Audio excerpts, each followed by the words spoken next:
بسم اللہ الرحمن الرحیم۔ السلام علیکم۔ ایک بڑھیا کافرہ کی لڑکیاں بہت خوبصورت تھیں۔ وہ بذات خود مالدار تھی۔ اس کے خاوند کا نام ذواب بن عمر تھا، جو قوم سمود کا ایک سردار تھا۔ یہ بھی کافر تھا۔ اسی طرح ایک دوسری عورت جس کا نام صدوف بنت المحیہ بن دہر بن المحیہ تھا، یہ بھی حسین و جمیل اور مال و دولت والی تھی۔ اس کا خاوند ایمان لا چکا تھا۔ اس سرکش عورت نے اس کو چھوڑ دیا۔ اب یہ دونوں عورتیں لوگوں کو اکساتی تھیں کہ کوئی آمادہ ہو جائے اور حضرت صالح علیہ السلام کی اونٹنی کو قتل کر دے۔ صدوف بنت محیہ نامی عورت نے ایک شخص حباب نامی شخص کو بلایا اور کہا کہ اگر وہ اونٹنی کو قتل کر دے تو وہ اس کو بدکاری کے لیے اپنا نفس پیش کر دے گی، لیکن اس نے انکار کر دیا۔ اس پر اس نے اپنے چچا زاد بھائی مصدع بن مہرج بن المحیہ کو بلایا اور اسے بھی یہی پیشکش کی۔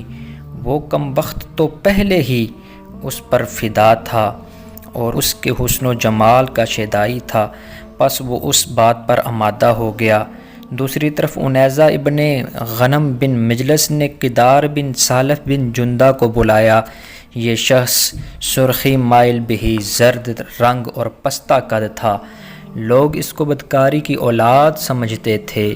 انیزہ نے اس سے کہا کہ میری ان خوبصورت اور حسین و جمیل نوجوان لڑکیوں میں سے جسے تو پسند کرے اسے میں تجھے دے دوں گی، تاہم اس شرط پر کہ تو اس اونٹنی کی کوچیں کاٹ ڈال۔ یہ خبیث بھی آمادہ ہو گیا، چونکہ یہ سالف کی اولاد میں سے نہ تھا، بلکہ سہیاد نامی ایک شخص سے اس کی بدکار ماں نے زناکاری کی تھی، اسی سے یہ پیدا ہوا تھا۔ بہرحال دونوں خبیثوں نے اہل سمود اور دیگر شریروں کو بھی اس پر آمادہ کیا، چنانچہ 7 شخص اور بھی اس پر آمادہ ہو گئے اور یہ 9 فسادی شخص اس بد ارادے پر ڈٹ گئے۔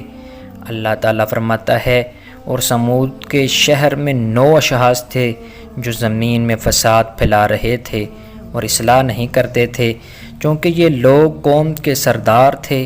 ان کے سننے سے تمام کفار بھی اس پر راضی ہو گئے اور اونٹنی کے واپس آنے کے راستے پر یہ دونوں شریر اپنی اپنی کمین گاہوں میں بیٹھ گئے۔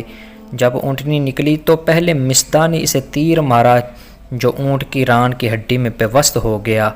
اسی وقت انیزہ نے اپنی خوبصورت لڑکی جو اس وقت قوم سمود میں سب سے زیادہ حسین و جمیل تھی کو کھلے منہ کدار کے پاس اکسانے کے لیے بھیجا۔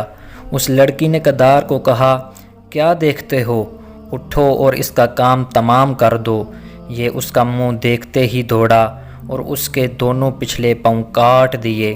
اونٹنی چکرا کر گری اور ایک آواز نکالی جس سے اس اونٹنی کا بچہ ہوشیار ہو گیا اور اس راستے کو چھوڑ کر پہاڑی پر چلا گیا۔ یہاں کدار نے اونٹنی کا گلا کاٹ دیا اور وہ مر گئی۔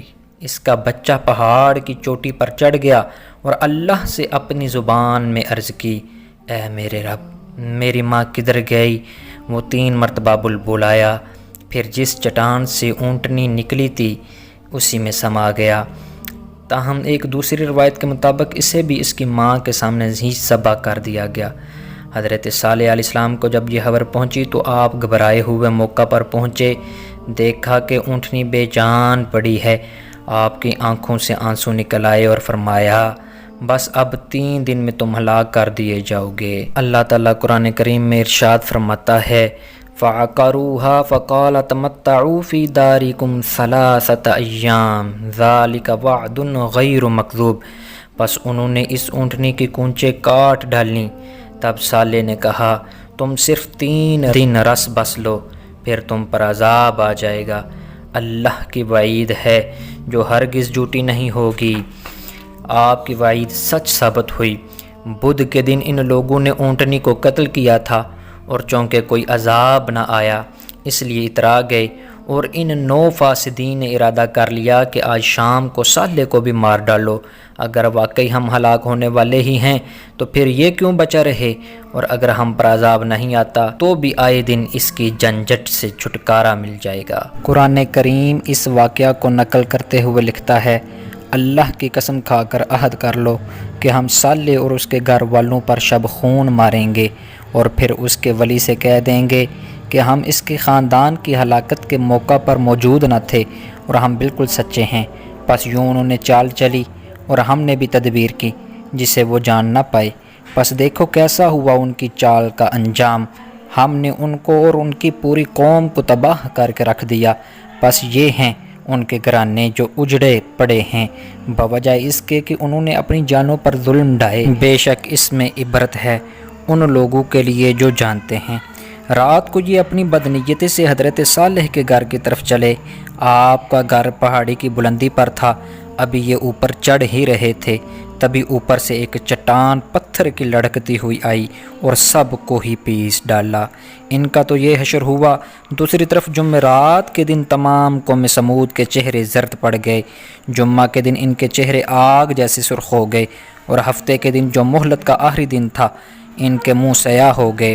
3 دن جب گزر گئے تو چوتھے دن اتوار کو علی صبح سورج کے روشن ہوتے ہی اوپر سے آسمان نہایت سختی سے کڑکا، جس کی ہولناک دہشت انگیز چنگاڑے ان کے کلیجے پھاڑ دیے۔ ساتھ ہی نیچے سے زبردست زلزلہ آیا، ایک ہی ساتھ میں ایک ساتھ ہی ان سب کا ڈھیر ہو گیا۔ مردوں سے مکانات، بازار، گلی کوچے بھر گئے، مرد، عورت، بچے، بوڑھے اول سے آخر تک سارے کے سارے تباہ ہو گئے۔ تاہم اس واقعہ کی خبر دنیا کو پہنچانے کے لیے ایک کافرہ عورت بنام کلبہ بنت سلق بچا دی گئی۔ یہ بھی بڑی خبیثہ تھی، حضرت صالح علیہ السلام کی عداوت کی آگ سے بڑی ہوئی تھی۔ اس کی دونوں ٹانگیں کام نہیں کرتی تھیں، لیکن ادھر عذاب آیا ادھر اس کے پاؤں کھل گئے۔ اپنی بستی سے سرپٹ بھاگی اور تیز دوڑتی ہوئی دوسرے شہر میں پہنچی، اور وہاں جا کر ان سب کے سامنے سارا واقعہ بیان کر چکنے کے بعد ان سے پانی مانگا۔ ابھی اس نے پانی پیا ہی تھا کہ وہ بھی مر گئی۔ ابو رغال نامی ایک شخص بھی اس عذاب سے فی الوقت بچ گیا تھا، کیونکہ یہاں موجود نہ تھا، سرزمین حرم میں تھا۔ لیکن کچھ دنوں کے بعد جب یہ اپنے کسی کام کی غرض سے حد حرم سے باہر آیا، اسی وقت آسمان سے پتھر آیا اور اس سے بھی جہنم واصل کیا گیا۔ قوم سمود میں سے سوائے حضرت صالح کے اور ان کے دیگر مومنین صحابہ کے کوئی بھی نہ بچا۔ قبیلہ ثقیف جو طائف میں ہے ابو رغال کی ہی نسل سے ہے۔ حضرت عبداللہ بن عمر سے روایت ہے کہ رسول اکرم صلی اللہ تعالی علیہ وسلم ایک سفر پر گئے تو ہم ابو رغال کی قبر کے پاس سے گزرے، اور یہ قوم سمود کا ایک شخص تھا جس کا ٹھکانہ مقام ہیرا پر تھا۔ پس جب اللہ تعالیٰ نے اس کی قوم کو برباد کیا تو حرم کی وجہ سے اس سے عذاب دور ہو گیا تھا۔ جب وہ حرم سے نکلا تو اس جگہ اس کو وہی عذاب آ پہنچا اور وہ مر گیا، اور اس کی علامت یہ ہے کہ اس کے ساتھ سونے کی ایک شاخ بھی دفن کی گئی تھی، تو ہم نے جلد ہی اس کی قبر کھود کر اس سے وہ سونے کی شاخ نکال لی۔